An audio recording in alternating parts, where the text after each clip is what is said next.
Welcome to Shadna real estate. మేము ముందు ఒక ప్లాట్ తీసుకొచ్చండి. ఇక్కడ ముందు కనిపిస్తుంది ఇదేనండి ప్లాట్. ఇది మొత్తం 120 స్క్వేర్ ఉంటుంది, 120 స్క్వేర్ యార్డ్. ఇదేమో ఈస్ట్ ఫేస్ రోడ్, ఇదేమో south face road. Corner plot అనేది ఇది 120 స్క్వేర్ యార్డ్ ఉంటుంది. ఇట్లనేమో 29 ఉంటుంది సైజు. అడ్డం ఏమో 29 ఉంటుంది, పొడవు ఏమో 38.5 ఉంటుందండి. ఇది మొత్తం వచ్చేసి 100 స్క్వేర్ యార్డ్ ఉంటుంది. ఇది గుండుగుతో చెప్తారు, టోటల్ అమౌంట్ చెప్తారు 14,50,000, 14,50,000. ఇక్కడ కనిపిస్తుంది కానీ ఇక్కడ నుంచి అక్కడ రాయి వరకు ఉంటుందండి ప్లాటు. ఇప్పుడు ఇదేమో పొడవులా 38.5 ఉంటుంది సైజు. ఇట్లా అడ్డంలో ఏమో ఈ నుంచి ఇక్కడ రాయి కనిపిస్తుంది, ఆడ వరకు ఏమో 29 ఉంటుందండి. 29, 38.5 ఉంటుంది సైజు. ఇది మొత్తం 100 స్క్వేర్ ఉంటుంది. ఇదేమో ఈస్ట్ రోడ్డు, ఇదేమో అక్కడ కనిపిస్తేమో సౌత్ రోడ్. చుట్టుముట్టు ఇంట్లో ఉంటాయండి, ఇంట్లో మధ్యలో ఉంటుంది ప్లాటు. ఇక్కడ కనిపిస్తుంది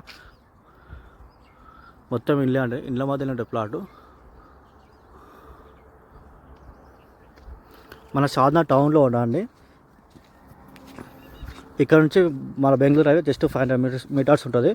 రైల్వే గేట్ ఏమో రైల్వే స్టేషన్ ఏమో ఒక 600-700 మీటర్స్ ఉంటుందండి. మన బస్ స్టాండ్ ఏమో 1.5 వస్తుంది. ఇదేమో సౌత్ రోడ్ అండి. మొత్తం ఇండ్లే ఉంటాయి, ఇండ్ల మధ్యలో ఉంటుంది ప్లాట్ కూడా. ఇదంటే కార్నర్ ప్లాట్, ఇది సౌత్ రోడ్, ఇదేమో ఈస్ట్ రోడ్. 100 square plot. ఇది గుండుగుతో 14,50,000 చెప్తారండి. 14,50,000 చెప్తారు. ఇంకా కూర్చొని మాట్లాడితే కొంచెం నెక్స్ట్ స్టెప్లో ఉండండి. ఇది ఓపెన్ ప్లేస్ మొత్తం ప్లాట్ అండి. ఇక్కడ స్టోర్ నడుస్తుంది, ఆ స్టోర్ నుంచి ఆడ వరకు ఉంటుంది, అక్కడ నుంచి మళ్ళీ ఇక్కడ వరకు ఉంటుంది, ఇక్కడ నుంచి ఇక్కడ వరకు ఉంటుంది. ఇట్లా 29 ఉంటుంది, ఇట్లనేమో 38.5 ఉంటుంది సైజు. 14,50,000.